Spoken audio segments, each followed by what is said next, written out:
자, 이제 주택임대차보호법, 그 다음에 상가임대차보호법, 이거는 민사특별법에 같이 겹칩니다, 내용이. 그래서 민법에서도 각각 한 문제씩 나오니까 우리도 각각 한 문제씩 공부 제대로 하면 네 문제를 맞출 수 있는 거예요.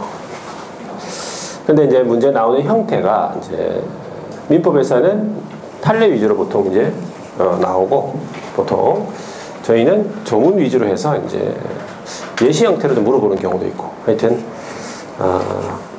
조문 위주로 꼼꼼하게 이제 좀 살펴볼 필요가 있습니다, 저희가. 그래서 한 50% 정도, 60% 정도 내용만 볼 테니까 일단은 책 순서 아니고 제가 칠판에 적는 순서대로 나갈게요. 그래서 일단은 한번 적어 보겠습니다.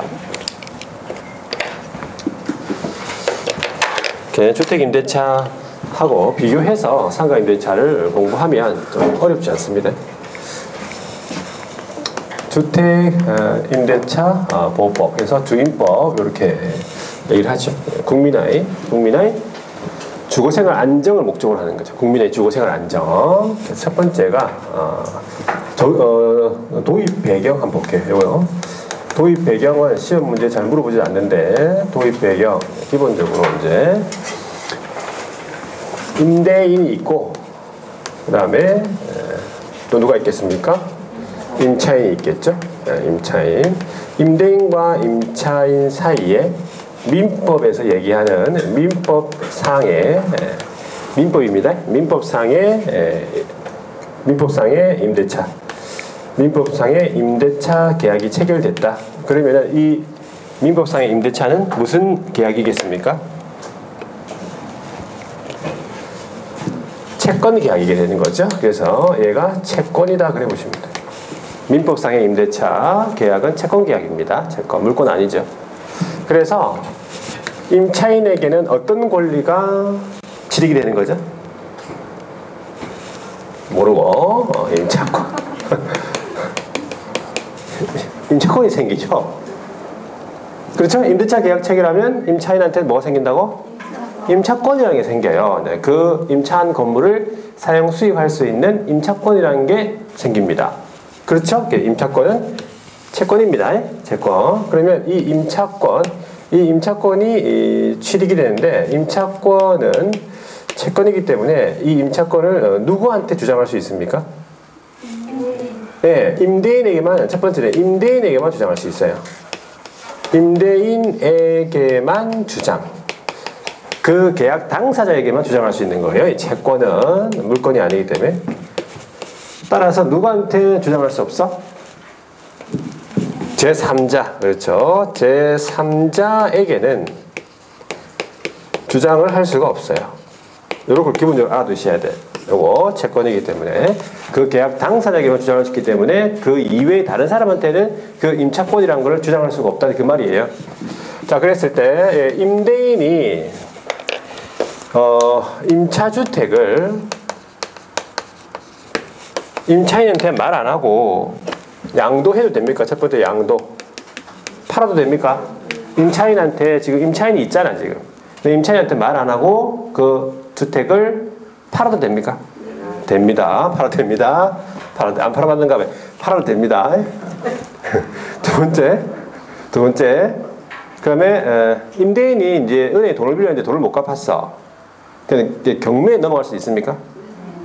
그렇죠? 예, 경매 처분 뭐 이렇게 되는 경우 있어요. 그래서 양도했을 경우에는 양수인이 있을 거 아니야.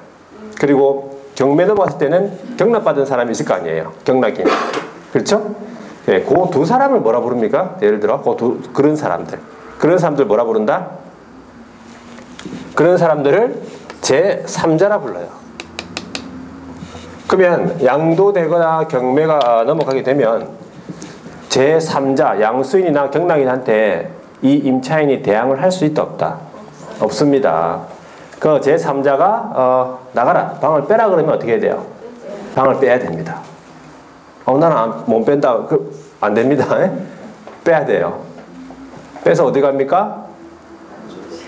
집이 없어. 지금 어디 가야 돼? 다리 밑에 가야 돼요. 그 유명한 다리 밑에 알죠? 다리 밑에 가니까 그런 사람들이 많이 있었어요.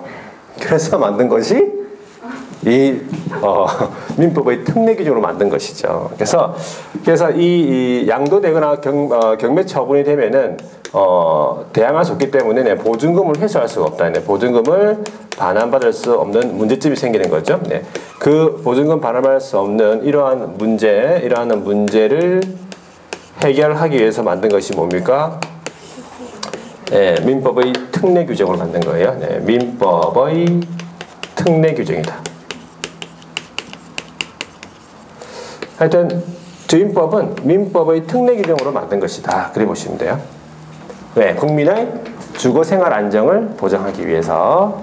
자, 이게 이제 도입 배경이다. 이런 내용을 한 문제로 이렇게 물어보는 건 아니고, 일단은 이런 식으로 이제 민법상의 어떤 임대차에서 문제점이 생겨서 만들었구나. 그렇게 말아두시면 되고, 여기서부터가 이제 본격적으로 이제 시험에 나오는 건데, 두 번째가 적용 범위예요. 그러면 이 주임법이 적용되는 범위부터 시험 문제 등장합니다. 첫 번째, 보호 대상이 누구냐? 누구를 보호해 주느냐? 보호 대상. 보호 대상은 누구냐면은 자연인을 보호해 줍니다. 자연인. 인간은 크게 누구와 누구로 나뉩니까? 자연인과 법인으로 나뉘죠. 자연인과 도시인으로 나뉜다라고 얘기하는 분이 있었어요. 아주 순수하네요. 인간은 크게 자연인과 뭐로 나뉘냐? 그러니까 도시인 그러더라고요. 나름대로 자기의 분류 기준이었어요. 도시인은 도시에 사는 사람이에요. 자연인은 산에 사는 사람이고 산에 나는 자연인이다 프로를 많이 봤겠지 뭐. 자연인과 법인으로 나뉩니다. 자연인은 우리처럼 육체가 있고 법인은 육체가 없어요. 임의로 만든 사람이죠. 법인입니다. 그래서 원칙적으로는 자연인을 보호해 줍니다. 자연인. 이때 이 자연인에 누구도 포함되냐면 외국인도 포함되어 있습니다. 그래서 내국인, 외국인, 불문, 내 외국인 불문하고 보호해 줍니다. 외국인도 보호해 준다는 사실. 그런데 예외적으로 일정한 법인을 보호해 준다. 그래서 반드시 자연인만 보여준다는 틀린 겁니다. 그래서 원칙은 자연인인데 예외적으로 세 군데의 법인을 보여줍니다. 첫 번째가 한국토지주택공사 요걸 보여줍니다. 한국토지주택공사 주공 LH공사 한국토지주택공사. 두 번째 주택사업을 목적으로 하는 주택사업 목적의 지방공사예요. 그리고 세 번째가 중소기업 기본법에 따른 중소기업을 보호해준다. 중소기업 명의로 임차를 하고 이제 그 직원이 이제 주민등록을 했을 때 그 직원에 대해서 보호해준다 그 말입니다. 그래서 이러한 세 개의 법인에 대해서는 보호를 해줍니다. 보여준다. 그러면 두 번째가 적용이 되는 적용 대상 주택. 그럼 어떤 주택이 적용되냐면 첫 번째가 주거용 건물의 전부 또는 일부의 임대차.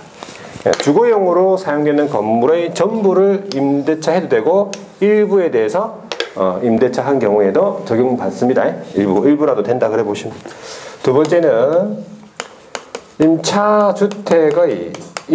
주택의 일부를 어떤 용도로 주거 외의 용도로 사용하는 경우, 주거 외 용도로 사용하는 경우에도 적용된다.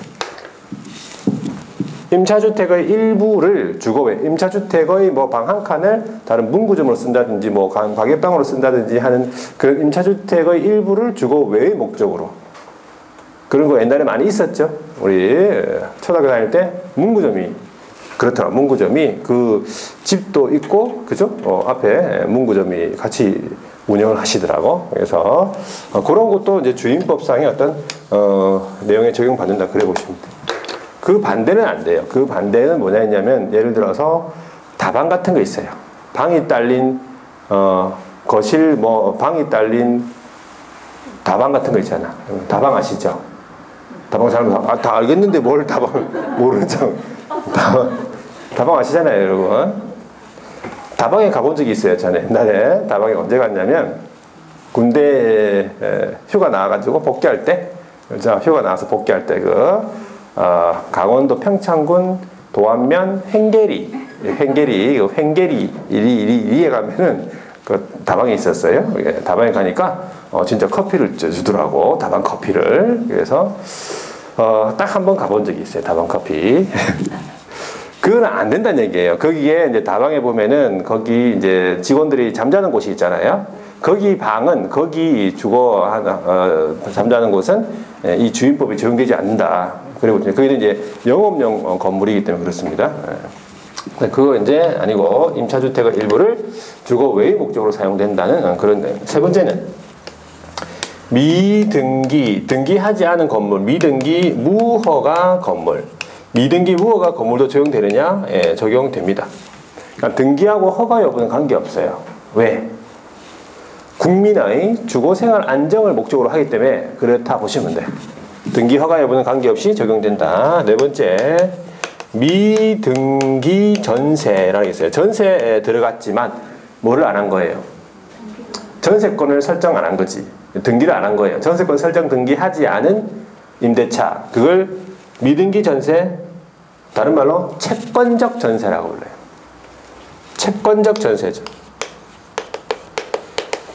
이것도 적용됩니까? 채권적 전세 적용됩니다.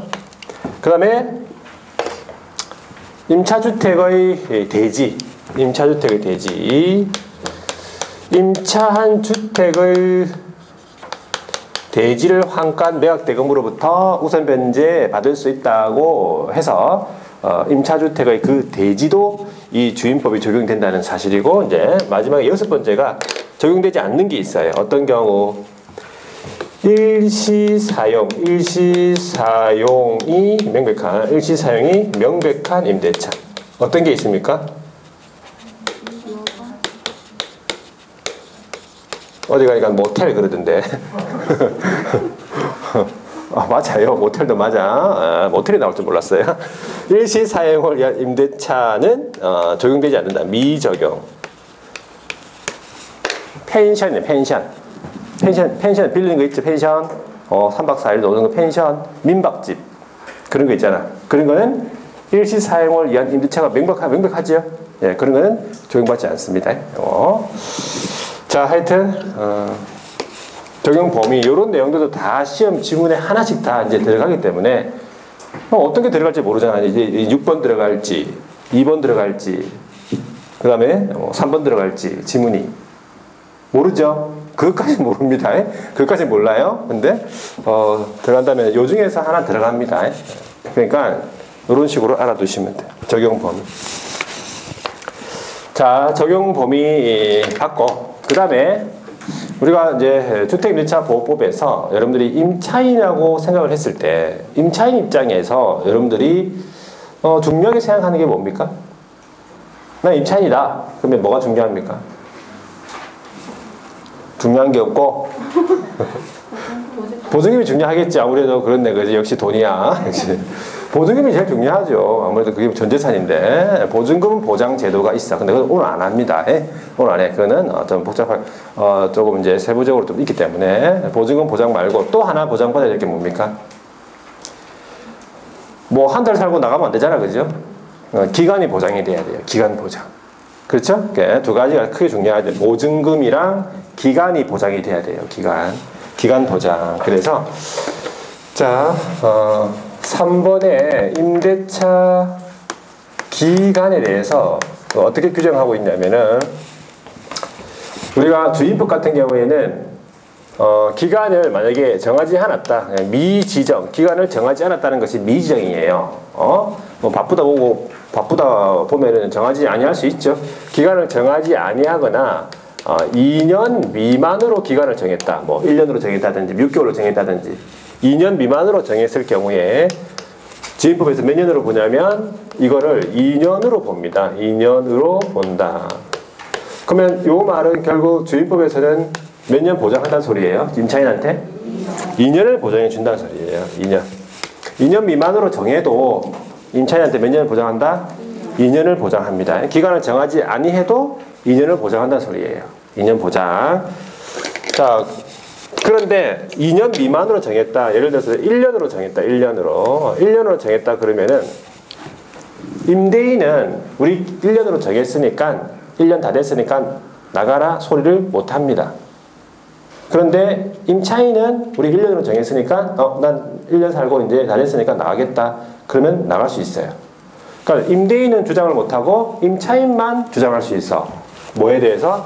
2년 미만으로 정한 그 기간의 유효함. 그래서 그 기간의 유효함, 2년 미만의 기간의 유효함을 임차인만 유효함 주장한다. 그러니까 임차인은 1년 살고 나겠다 하면 되고, 만약 1년 정했으면, 아니면 우리는 난 2년 보장되기 때문에 더 살겠다 그러면 2년까지 살면 됩니다. 2년까지. 그래서 임차인만 그 유효함을 주장한다. 이거 기억하셔야 돼요. 임대인은 주장할 수 없다는 얘기죠. 2년 미만으로 정한 기간에 대해서. 자, 그 다음에 임대차 기간이 이제 임대차의 기간이 만료가 됐다. 기간이 만료가 되면은 임대인은 뭘 줘야 돼요?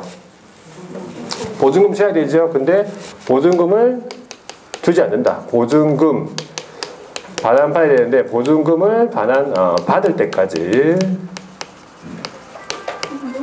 보증금 반환받을 때까지 임대차 관계는 존속합니다.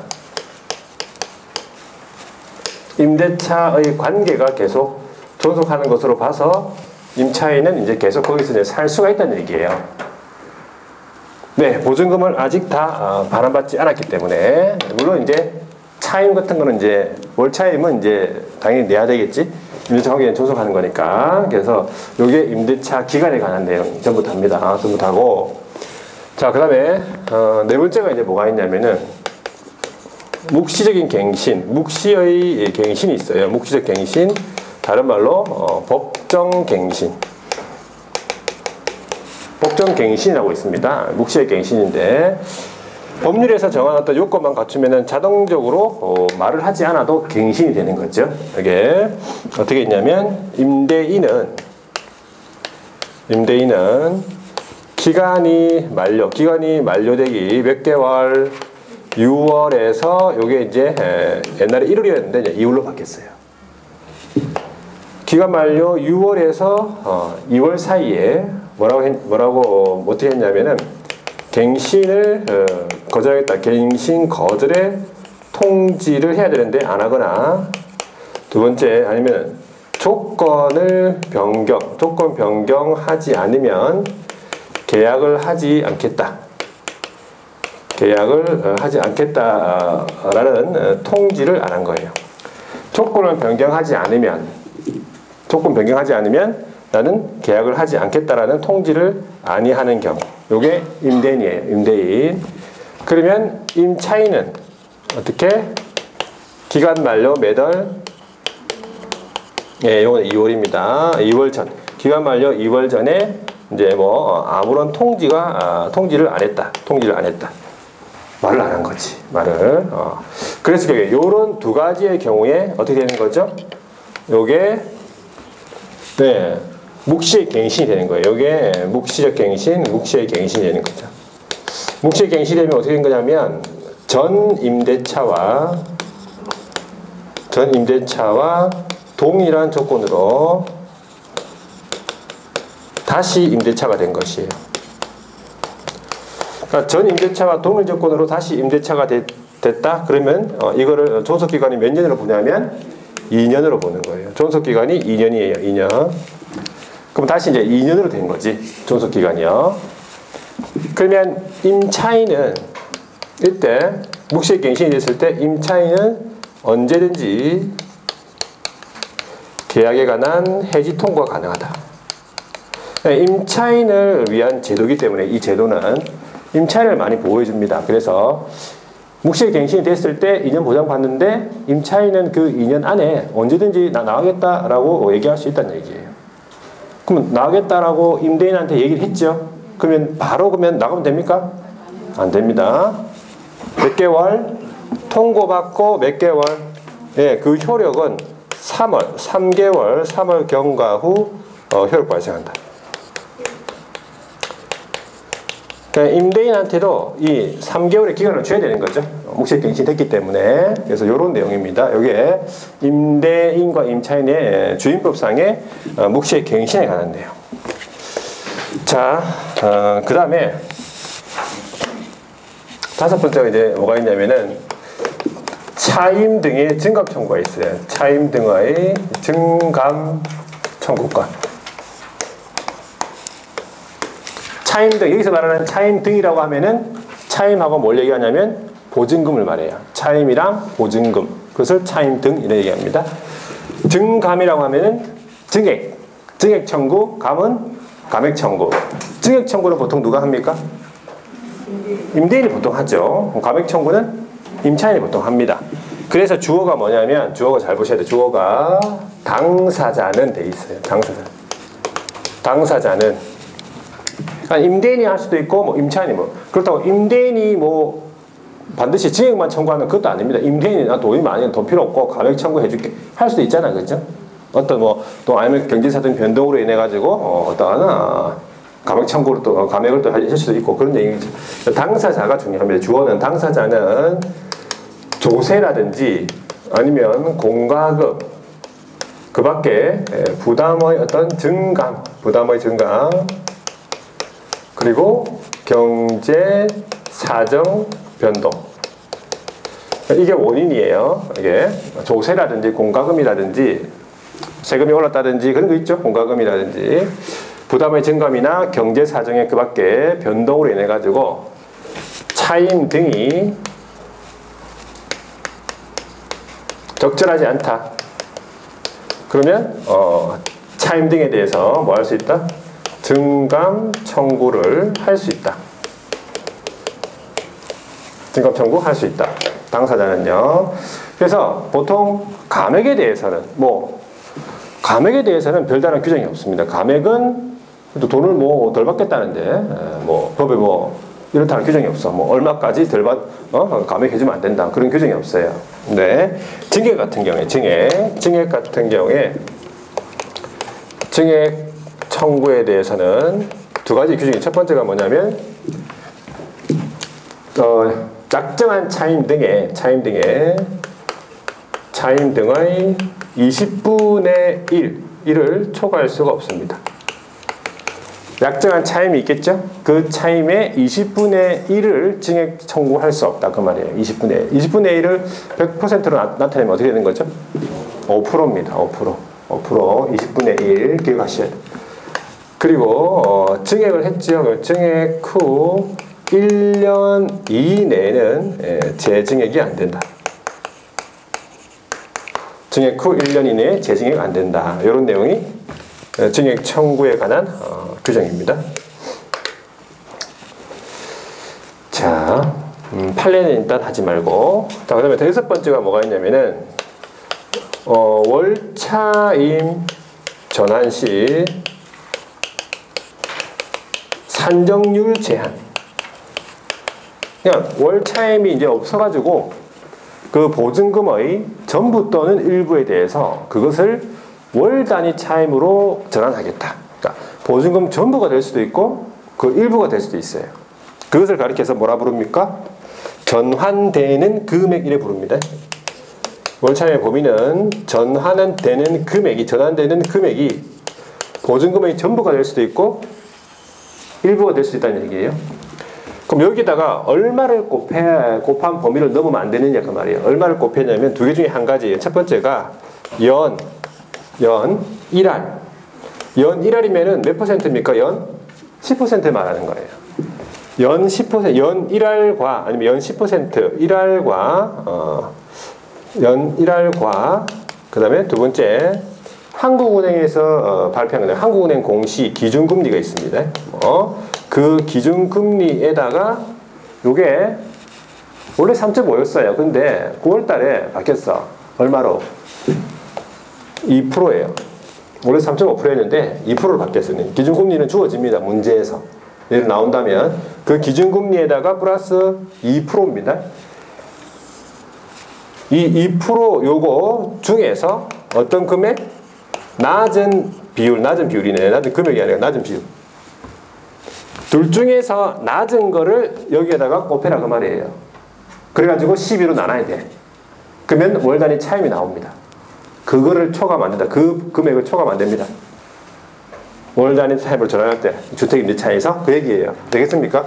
그러면 이런 걸 알아내니까 연 1할과 연 10%와 기준금리 플러스 2% 두 개에서 낮은 비율을 초과해서 낮은 비율의 범위를 초과하면 안 된다. 그 뜻이지.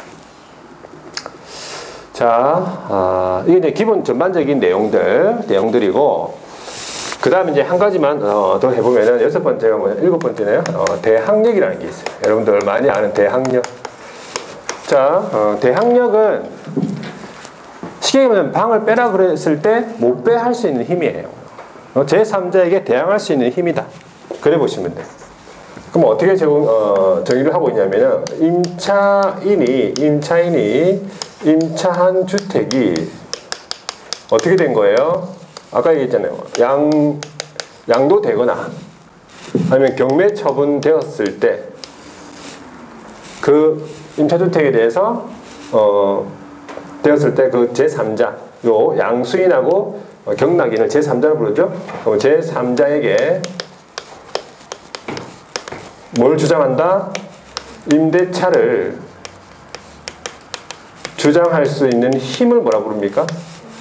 대항력이에요. 요게 방을 빼라 했을 때 못 빼 할 수 있는 힘을 대항력 그래요. 대항력. 대항할 수 있는 힘. 대항력. 자, 그랬을 때 그러면 이 대항력을 취득하기 위한 요건이 있습니다. 대항력을 취득하기 위한 요건을 뭐라 부릅니까? 대항요건 이래 불러요. 대항력을 취득할 수 있는 요건을 대항요건 이래 부릅니다. 대항력은 틀린 겁니다. 대항력을 취득하기 위한 요건을 대항요건이라고 불러요. 자, 두 가지가 이제 첫 번째가 뭡니까? 주택의 인도예요. 주택의 인도. 다른 말로 뭡니까? 주택의 인도는 점유예요. 점유. 주택의 인도는 뭐라고? 점유예요. 점유. 임차인이 직접 점유할 수도 있고 적법 전차인에 의한 직접 점유로 인해 가지고 임차인이 간접 점유. 그러니까 적법 전차인이 직접 점유하겠지. 그러면 임차인은 그때 점유를 한 것입니다. 임차인이. 그러니까 적법 전차인의 간접 점유도 해당이 되는 뜻이에요. 주택의 인도 플러스 두 번째는 뭡니까?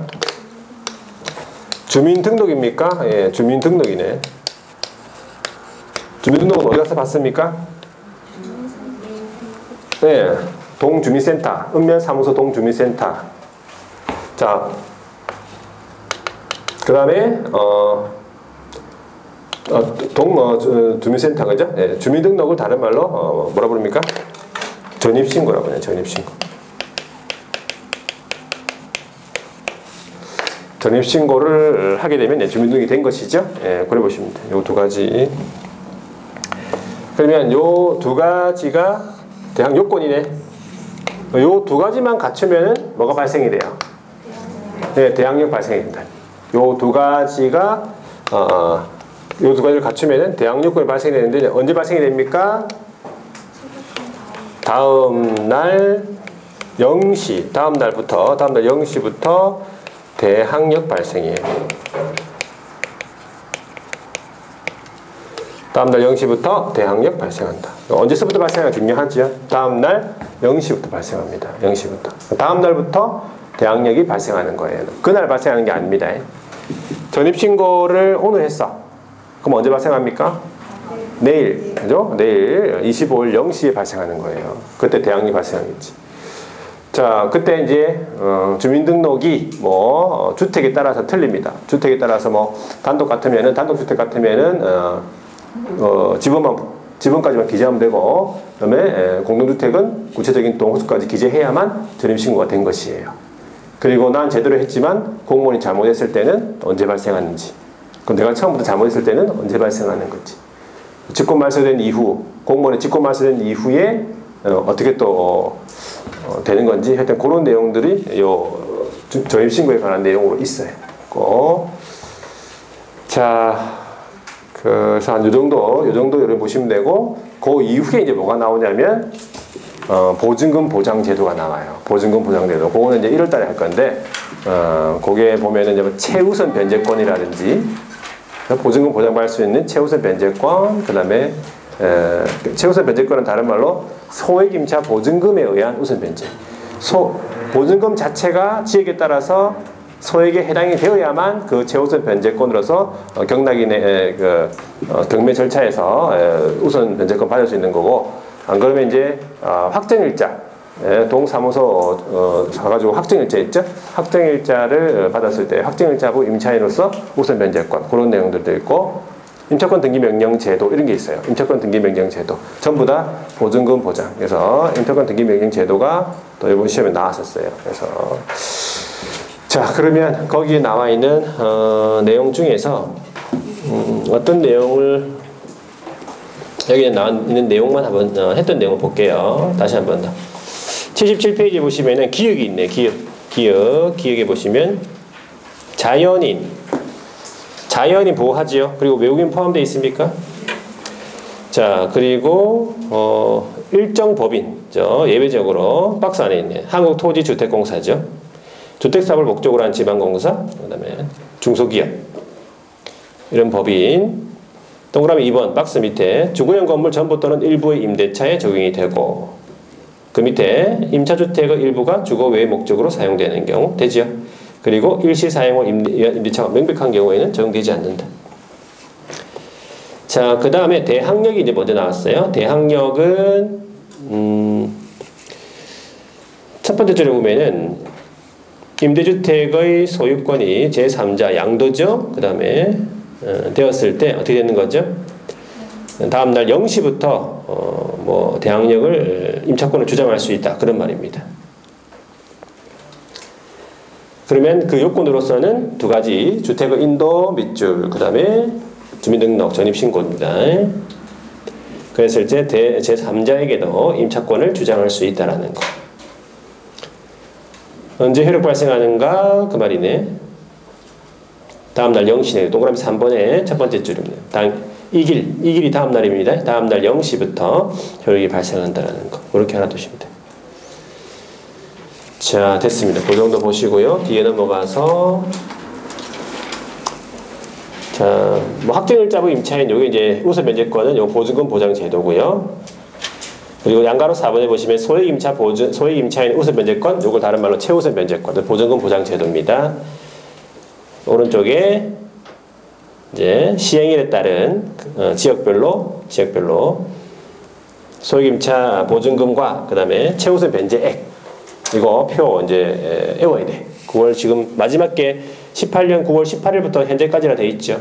지역에 따라서 소액임차 보증금은 얼마가 되어야 보장받고 변제액은 얼마인지 이거를 외워야 되는 부분이고요. 자, 됐습니다. 뒤로 넘어가서 임차권 등기 명령 신청 제도가 있네, 그렇죠? 양가로 7번에 그것도 보증금 보장 제도, 그렇게 보시면 되고, 그 다음에 했던 게 이제 존속 임차권 존속에 대해서 기간 최단기 기억해 보니까 기감이 정함이 없거나 2년 미만, 그래서 몇 년 본다고 2년으로 봅니다. 그리고 임차인은 2년 미만의 유효함을 주장할 수 있다는 거 알아두셔야 되고, 그리고 동그라미 2번에 보니까 중간에 임대차 기간 종료된 경우라도 보증금 반환받을 때까지 임대차 관계 존속하는 거.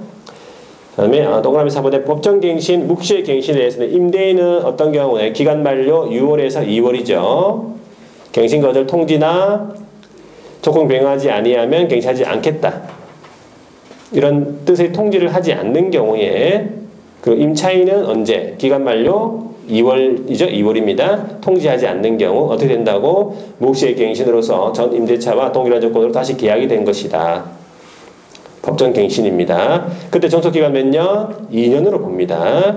그리고 동그라미 니은입니다. 임차인은 언제든지 계약 해지 통고할 수 있고, 그 밑에 줄 통고받은 날로부터 몇 개월? 3월 경과 후 효력 발생. 이렇게 한꺼번에 같이 여러분들 세트로 기억하셔야 돼요. 자, 주택에서도 이제 올해 계약갱신 요구라는 게 들어갔습니다. 요거는 지금 보지 않겠습니다. 자, 그 다음에 오른쪽에 넘어가서 양가로 10번으로 넘어갈게요. 오른쪽에 중간쯤 밑에 있습니다. 양가로 10번의 차임 등의 증감 청구. 자, 동그라미 1번 당사자는 돼 있죠. 예, 거기다 밑줄 꺼볼게요. 당사자는 첫 번째, 당사자는 조세 쭉 가시면 조세 공과금, 부담의 증감, 경제사 등 변동으로 인해 가지고 증감 청구할 수 있는데, 동그라미 2번에 보시면 증감 청구의 경우에 차임 등의 20분의 1을 초과할 수가 없고 있죠? 밑줄 긋고 그 다음에 동그라미 3번에 보시면 증액이 쓴 후 1년 이내에 청구하지 못한다. 재증액 안 된다 그 뜻입니다. 그렇게만 일단 보시면 돼요. 일단요. 됐어. 됐네. 그죠? 그 외에도 이제 임차권 소멸이라는 게 있고요. 임차권 소멸. 그 다음에 임차권 승계라는 게 있어요. 주택 임대차 보호법에 있는 임차권 승계. 그죠? 임차권 승계 그런 내용들 하고, 그 다음에 소액 사건 심판법 준용, 뭐 강행 규정, 강행 규정 그런 내용들도 있고, 편면적 강행 규정 그런 내용. 하여튼 보증금 큰 거 보증금 보장 빼고는 거의 다 했어요. 다 했고 계약갱신 요구 들어가 있고, 하여튼 그 정도만 이런 내용들이구나 이렇게 알아두시면 돼. 전체적으로 이런 내용들이구나. 그렇게 어렵지 않죠. 네. 그런 어려운 느낌은 없죠, 그죠? 예, 어려운 거 안 해서 그렇습니다. 자, 상가 볼게요, 상가. 상가 한번 적어볼게요. 자, 상임법이 있어요. 상임법, 상가 건물 임대차 보호법은 주택임대차 보호법을 기초로 해서 만들었다 보시면 돼요. 상임법은, 일단은요, 서설은 똑같아. 서설은요. 경제생활 안정보장이에요. 국민주거생활 아니고 이거는 상가이기 때문에, 상임법이기 때문에 경제생활 안정 보장한다. 근데 첫 번째 적용 범위예요. 적용 범위. 적용 범위가 주택하고 좀 틀립니다. 이걸 기억하셔야 돼요. 상가에만 있는 거기 때문에 적용 범위가 첫 번째 누구를 보호해야 되느냐는 보호 대상이 있어요. 누구를 보호해 주느냐. 주택은 자연인 보호가 원칙이었잖아요. 그리고 예외적으로 일부 범인을 보호받는다. 그런데 얘는 자연인뿐만 아니라 누구도 보호받아? 예, 법인도 보호해 줍니다. 되겠습니까? 자, 두 번째 그러면은 적용이 되는 적용 대상 건물이 있어요. 적용 대상 건물로서 첫 번째가 사업자 등록 대상이 되는 영업용 건물이 돼야 돼요. 그러니까 사업자 등록이 돼야 된다 그 말이에요. 사업자 등록이 되는 영업용 건물. 따라서 뭐는 안 된다고? 자선단체죠. 자선단체, 친목단체, 종교단체 있죠? 요거는 적용되지 않는다. 자선단체, 친목단체, 종교단체는 적용되지 않는다. 영리 목적이 아니라서 그렇다 보시면 됩니다. 자, 두 번째가 중요하죠. 두 번째가 뭐냐면 일정 보증금 이하의 임대차. 자, 보증금의 액수가 관계 있습니다. 이 상임법은 환산해가지고 환산 보증금이 있는데, 보증금이 어느 금액을 일정 보증금을 초과하게 되면 전면 적용받지 않습니다. 주택은 보증금 액수와 관계없이 다 전면 적용받는데, 상가는 여기에 적혀있는 보증금 이하의 임대차에만 전면 적용받고, 그것을 초과하는 경우에는 일부 규정만, 상임법 중에서 일부 규정만 적용받는다는 사실. 그렇게 일단 기억하셔야 돼요. 첫 번째, 각 지역에 따라 틀리면 첫 번째 서울 지역 서울. 두 번째는 어느 지역입니까? 두 번째는 과밀업체권정이에요. 과밀. 여기서 말하는 과밀은 수도권 정비 계획법에 따른, 이제 원래 과밀은 서울이랑 인천이랑 경기도예요. 근데 서울은 여기로 올라갔잖아. 그 다음에 인천이 들어가고요. 경기도 일부가 들어가요. 경기도 제외되는 부분 있고 밑에. 자, 그리고 뭐가 들어가냐면 여기에 이제 부산 들어갑니다. 두 번째 부산 들어가요. 같은 지역이에요. 같은 지역. 과밀이랑 부산이랑. 세 번째는 어디입니까? 광역시예요. 여러분 부산 빼고 인천 빼고 광역시, 울산광역시, 대전, 대구, 광주 있죠? 요 광역시랑 그 다음에 어디 경기도에 보면은 안산, 용인, 김포, 광주가 있어요. 한꺼번에 오셔야 되나? 안용, 김광이라고. 안산, 용인, 김포, 광주. 이게 이제 범위가 총 3개가 나와요. 주임법, 상임법 합쳐가지고 3개 나오죠. 지금 1개 나오죠. 주임법에서 앞에 소액 임차인에 대한 최우선 변제할 때 거기 하나 나왔었잖아. 그리고 상가에도 소액 임차 보증금액 우선 변제할 때 하나 나올 거 아니에요. 범위가 다 틀립니다. 지금 지역이 다 틀립니다. 그래서 일단 안용, 김광이라고 같이 이거 세트로 외우고 그 다음에 세종이 화성이 있죠. 화성, 경기도 화성. 그 다음에 파주가 있어요. 파주. 그 다음에 세종시가 있어. 그죠? 자, 그 다음에 요 지역 말고 나중에 이제 그 밖에 지역이에요. 그 밖에. 그 밖에 지역이에요. 이렇게 구분해 먼저 지역부터. 그러면 얼마? 서울은 얼마 이하? 지금 현재 9억 원 이하의 임대차에만 상임법이 전면 적용돼요. 과밀하고 부산은 6억 9천 이하입니다. 그 다음에 그 밑에 지역은 5억 4천 이하예요. 그리고 나머지 지역들은 3억 7천이죠. 이거 외워놔야 되겠습니까? 외워놔야 됩니다. 이거.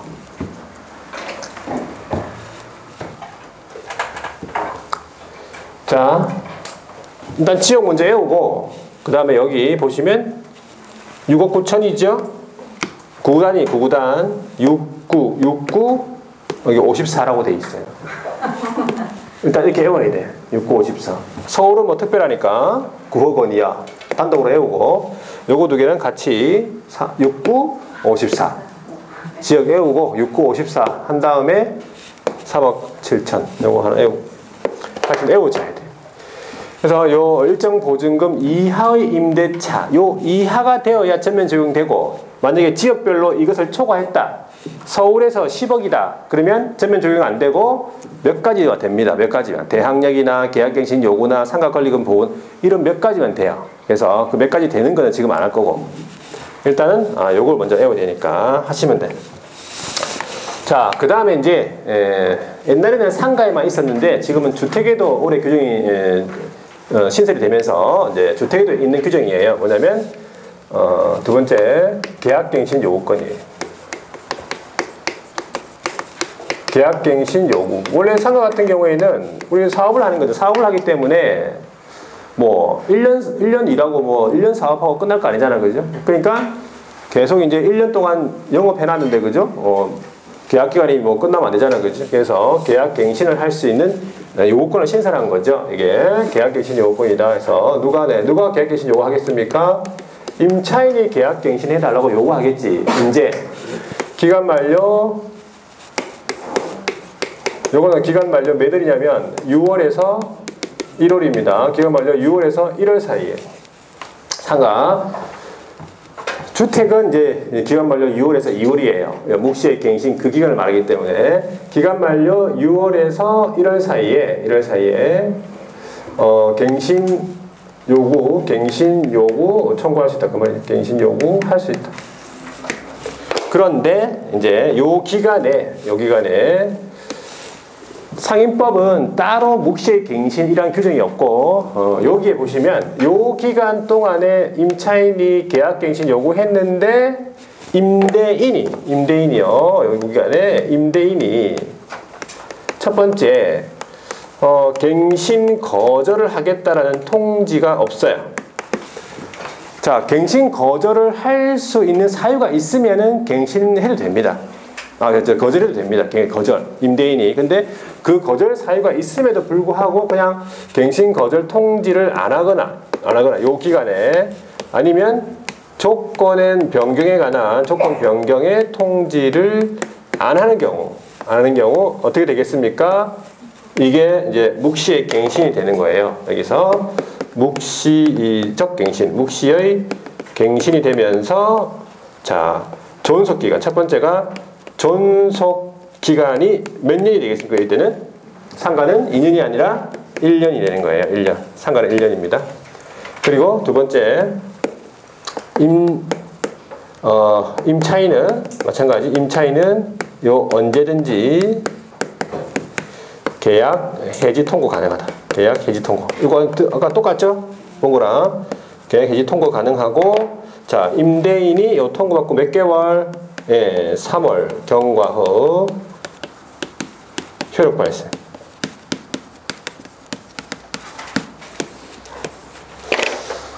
물론 내 계약갱신 거절 사유가 있습니다. 거절 사유. 거절 사유. 예를 들어서 임차인이 자꾸 돈을 안 주는 거지. 월 차임을 안 주는 거예요. 그것도 몇 기? 3기. 월 100만 원씩 받았다 그러면은 얼마? 300만 원에 달하도록 차임을 연체했어. 그러면 돈도 자꾸 월 차임도 안 주는데 갱신해 줄 필요 없잖아. 그죠? 그래서 그런 사유. 그리고 거짓이나 그밖에 부정한 방법으로 임차를 했어. 예를 들어서 뭐 꽃집을 하기로 했다. 꽃집을 한다고 해가지고 아주 뭐 좋아서 이제 임차를 해줬는데 어떻게 했어요? 꽃집 안 하고 바다 이야기를 한 거예요. 바다 이야기. 바다 이야기 뭡니까? 오락실 아닙니다. 바다 이야기는 횟집이에요. 여러분들 무슨 오락실이야. 오락실 바다 이야기가 뭐 오락실만 있나? 횟집이에요. 바다 이야기라고 있어 간판이. 수족관이 아름다운 횟집이라고 있어요. 바다 이야기. 그래서 뭐 어쨌든 간에 꽃집을 하기로 해놓고 왜 바다 이야기를 했으니까 부정한 방법으로 임차한 거예요. 거짓으로 임차인 거죠. 그랬을 때 이제 계약갱신 거절할 수 있는 사유에 포함되어 있어. 그 밖에도 여러 가지 뭐 많이 있어요. 그것도 알아둬야 돼. 지금 하지 말고 머리 아프니까. 자, 마지막에 이제 세 번째가 권리금 회수기해. 권리금을 회수할 수 있는 회수기해 보호라는 게 있어요. 권리금의 회수기해 보호.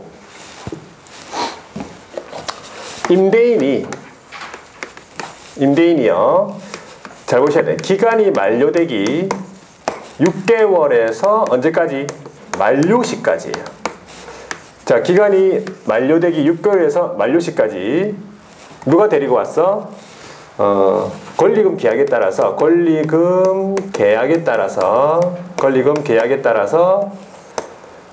임차인이 데리고 온 임차인이 주선한 신규 임차인이 데리고 온 신규 임차인으로부터 이 임차인이 권리금을 회수할 기회, 권리금 회수 기회를 방해해서는 안 된다. 이런 규정이에요. 그러니까는 임차인이 권리금을 회수할 수 있는 그 기회를 보장받아야 되는데 임대인이 6월에서 만료시까지 임차인이 권리금 회수 기회를 보호받기 위해서 데리고 온 신규 임차인하고의 권리금의 회수 기회를 정당한 사유 없이 방해하면 안 돼. 물론 방해해도 되는 사유가 있긴 있어요. 근데 일단은 방해하면 안 되지. 그 사유가 없으면 방해하면 안 되는데 어떤 식으로 방해를 하는 것이냐면 네 가지 정도가 있어요. 네 가지. 첫 번째가 뭐냐면 신규 임차인한테 이 임대인이 내한테 권리금을 달라고 요구를 하는 거죠. 요구를 하거나 아니면 직접 받는 거예요. 요구 수수. 이렇게 방해하는 거지. 아니면 두 번째는 아예 신규 임차인한테 지급을 못하게 하는 거예요. 지급 못하게. 아니면 세 번째는 현저히 고액의 차임과 보증금, 차임 등 요구하는 거예요. 고액의 차임 등을 요구하니까 신규 임차인이 계약을 안 하려고 할 거 아니야. 그러니까 권리금 보호받지 못한다. 그리고 네 번째는 정당한 사유 없이 계약 체결을 거절하는 거예요. 계약 체결 거절. 뭐 이런 내용. 그래서 물론 이제 상가 권리금 보호에 대해서 요거 말고도 더 있어요. 더 있고 있는데 하여튼 기본 개념 정도. 그러니까 요거는 상인법에 있어요. 상인법. 하여튼 주임법하고 틀린 부분을 봤고 그 다음에 다시 한 번 더 저쪽으로 앞으로 가가지고 주임법하고 상인법에 틀린 부분이 있죠. 틀린 부분만 여기서 몇 개 체크해 볼게요. 여기서 적용 범위를 했고 기간에서 뭐만 바꾸면 돼요. 여기서 상가는 여기 2년이 아니라 상가는 1년입니다. 요거만 바꾸면 돼요. 여기 1년이고 여기도 2년이 아니라 1년이에요. 요거만 바꾸면 돼요. 할 거 없다면 할 거 없죠. 할 거 없습니다. 요거만 주임법만 잘 알아두면 상가는 1년만 바꾸면 되고 묵시갱신은 따로 이렇게 규정이 된 건 없어요. 상인법에서는 아까. 그 다음에 이쪽 넘어가서 차임 증감 청구에서 올해 이제 신설된 부분이 있어요. 신설된 부분이 여기에 뭐가 들어갔냐면 1급 감염병이 들어갔어요. 감염병 등 들어갔어요. 요 말이 들어가 있어요. 구체적으로 그 경제사정의 변동 이유가 1급 감염병 여러 가지 뭐 메르스, 사스 뭐 이런 거 있잖아, 그죠? 신종플루 뭐 이런 거 다 들어가 있어. 에볼라 바이러스, 리사 열병 뭐 이런 거 있어요. 14가지 정도가 되더라고. 1급 감염병 요 원인으로 해가지고 경제사정이 변동이 됐다는 말이 들어가 있어요. 그때 20분의 1이 아니라 얼마? 100분의 5 이렇게 돼 있어요. 20분의 1 말고 100분의 5. 원래 100분의 5였어요. 100분의 5. 100분의 5를 초과할 수 없다.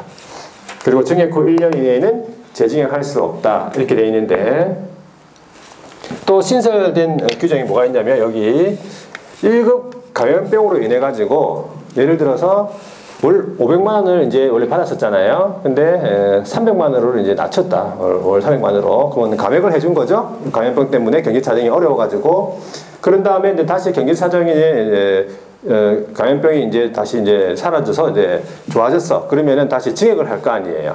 근데 증액하는 경우면 증액하는 경우 500만 원 받다가 이제 300만 원으로 이제 감액해줬고 다시 증액을 하려면 500만 원까지 올라가야 될 거 아니에요. 그때 증액한 차임 등이 감액 전 차임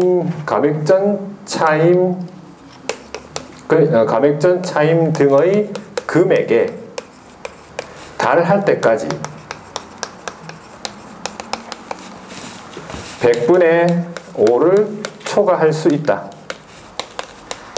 이렇게 알아두시면 돼요. 무슨 말이냐면 증액한 차임이 감액을 해줬고 다시 증액을 할 때 감액하고 난 이후에 다시 이제 좋아져가지고 증액할 때 증액된 차임 등이 감액 전의 차임 등의 금액 500만 원에 예를 들어서 달할 때까지는 100분의 5를 초과할 수 있다 그 말이에요. 그럼 다시 500만 원으로 찼죠. 500만 원으로 다시 정상적으로 돌아왔다 그러면 100분의 5를 초과할 수 없다 그 말이에요. 되겠습니까? 이걸 기억하셔야 돼요. 증액한 요건 시험에 이제 올해 시험에 안 올랐기 때문에 또 지문에 들어갈 수도 있어요. 여러분 시험에 증액한 차임 등이 감액 전 차임 등의 금액에 달할 때까지 원래대로 돌아올 때까지 100분의 5의 규정을 적용하지 않습니다. 그러니까 100분의 5를 초과할 수 있다 그 말이에요. 500만 원에 달할 때까지 예를 들어서 되겠죠. 이런 규정이 상가에 많이 있어요. 아까는 주택에는 이런 게 1급 감염병이 없습니다. 주택에는 일단 규정 자체가. 그 다음에 여기 전환되는 월차임 전환시 산정률 제한 여기에서는 연 1할이 아니라 얼마? 1할 2푼이에요. 1할 2푼은 얼마? 12%, 연 12%예요. 연 12% 차이점. 그리고 기준금리의 4.5배수 돼 있어요. 그러니까 기준금리에다가 곱하기 4.5다 보시면 돼요. 더하기 2%가 아니고 곱하기 4.5. 기준금리의 4.5배수. 그리고 대항력 같은 경우에 있어서는 대항력분에서 주택의 인도, 건물의 인도겠죠. 건물의 인도, 그리고 주민등록이 아니라 뭡니까? 주민등록이 아니라 사업자 등록의 신청이에요. 사업자 등록 신청은 어디 가서 합니까? 세무서 갑니다. 이거 동사무소 아닙니다. 이거. 네, 됐습니다. 요 정도. 됐고요. 자, 상가에서 보세요. 82페이지. 적용 대상, 거기 표가 나와 있죠. 예, 서울이랑, 그 다음에 부산, 과밀이랑 부산이랑, 그다음 광역시, 세종, 화성, 파주, 안녕, 김광이 나와 있고, 그 밖에 지역. 금액을 기억하셔야 되겠네요. 금액을. 동그라미 2번에 보시면, 자, 사업자 등록의 대상이 되는 건물이다. 영업용 건물. 따라서 자선단체, 친목단체, 뭐 이런 건 안 된다는 얘기죠. 종교단체. 대항력 같은 경우에는 건물의 인도, 동그라미를 건물의 인도와 뭐 해야 됩니까? 사업자 등록 신청입니다. 제3자에게 0시부터 다음 날부터 흐르게 생긴다. 됐고, 그 정도만 보시고, 자, 오른쪽에 보세요. 오른쪽에도 표가 더 하나 더 있잖아요. 여기 뭡니까? 양가로 4번의 소액임차 보증금에 의한 우선 면제권. 지역이 좀 틀리죠, 여기도. 네. 자,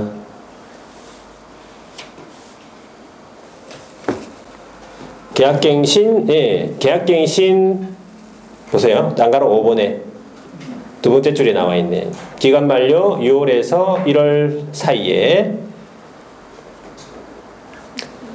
그렇죠? 계약갱신 요구를 할 수 있다. 그 다음에 그 밑에 기억부터 나와 있는 게 뭐냐면 거절 사유입니다. 거절 사유예요.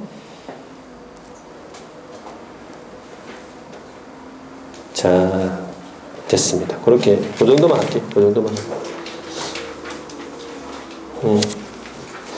하여튼 상인법이랑 주임법은 이렇게 좀 비교해서 이렇게 좀 약간 틀린 부분만 조금 비교해서 보시면 되고, 상인법에만 있는 내용 있죠. 예, 그런 내용들 위주로 해서 정리하시면은, 예, 충분히 한 문제씩 각각 얻을 수 있다는 얘기죠. 이게 맞춰줘야 돼요. 그럼 이런 문제는 맞춰줘야 돼요. 이게 주임법 문제, 상인법 문제. 이거는 뭐 양이 많다고 틀리고, 저거는 어렵다고 틀리고, 이건 안 배웠다고 틀리고, 이건 실수해서 틀리고, 다 틀립니다. 그러면 하여튼 하나하나씩 이렇게 다 맞출 수 있도록 하셔야 돼요. 전부 다. 자, 이렇게 보시고 1, 2월 달에 이제 요 내용 기초로 해가지고 이제 보증금 보장하고 같이 또 이렇게 나가도록 하겠습니다. 한꺼번에 너무 많이 나가면 머리 아파서 안 되고. 그럼 조금 쉬었다가 나 84페이지에 경공매랑 그 다음에 매수청 대리 조금 일부를 보도록 하겠습니다. 좀 쉬었다 하겠습니다.